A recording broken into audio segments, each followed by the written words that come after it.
There are many different types of healthcare fraud. At the end of the day, some people just don't have a moral compass and don't have ethical standards. Some of these people end up in different areas of healthcare, like medical providers. These individuals bend the rules for their own personal gain. Over time, healthcare fraudsters get more creative and their techniques become more extreme. Hi everyone, I'm Elia from eTactics, and today I'm going to discuss 9 methods of medical provider fraud. Before we get started, make sure that you subscribe to our YouTube channel by clicking the button below. Also, hit that alert bell icon so that when we post new helpful content, you get notified.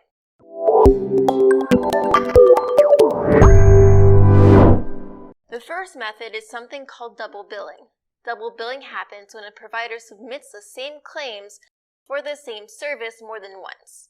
From a fraud perspective, the provider tricks the insurance companies to pay the healthcare entity more than the allotted amount.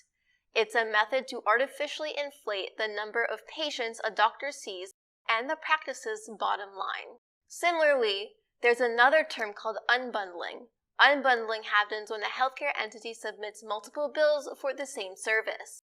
Although this sounds similar to double billing, there is a difference. Unbundling involves billing for each step of a procedure as if they are separate procedures.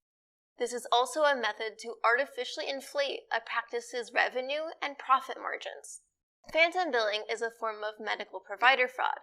This method involves billing for services that were never rendered. The healthcare provider uses genuine patient information, sometimes through employing identity theft, to fabricate claims. Phantom billing can also happen when legitimate claims have charges for procedures or services that never took place. A telltale sign of phantom billing is that there's a lack of supporting documentation for the fake claims. For example, if there's a lack of documentation such as height and/or weight, there's a good chance that the claims are fake. Billing for a non-covered service through false pretenses as a covered service is another form of medical provider fraud. This type occurs when a doctor tries to obtain insurance payments by disguising the treatment they provide as a different medically necessary covered treatment. This type of fraud is often seen in the world of cosmetic surgery schemes. However, the phenomenon also occurs in other realms of medicine, especially when it comes to experimental treatments. Sometimes doctors will treat a patient with an experimental drug, but then bill insurance companies using a drug or a code that's accepted. Upcoding is a type of billing fraud where a healthcare entity falsely bills for a higher price treatment than was actually provided. This often requires the accompanying inflation of the patient's diagnosis code. The doctor will falsely diagnose a patient in the bills for a more serious condition consistent with the false procedure. For example, a doctor could intentionally misdiagnose an elderly patient who fell inside a nursing home with head trauma needing ACT scan and blood tests. The crooked provider didn't necessarily draw blood or conduct the scan, but they falsely reported it on the paper.